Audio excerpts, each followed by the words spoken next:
Growing up with siblings, blessing or chaos? Una, chaos talaga. Yung agawan sa remote, paligsahan sa pagkain at away kahit sa pinakawalang kwentang bagay.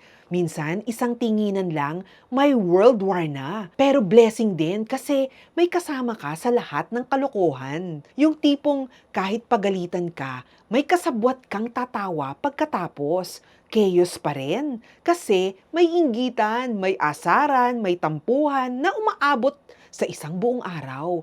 Pero blessing kasi sila yung unang nagtatanggol sa'yo pag may ibang nananakit. Pwede ka nilang lokohin pero bawal na bawal pag iba ang gumawa nun. Habang tumatanda ka, doon mo maiintindihan yung mga pag-aaway nyo noon memories lang pala. At yung mga hindi nyo nasabi, unti-unting nagiging appreciation. Growing up with siblings will always be a mix of blessing and chaos. Pero at the end of the day, sila yung first friends mo, first enemies mo, at first family mo na hindi mo makakalimutan kahit saan ka pumunta. Oy, real talk lang ha. See you sa next video!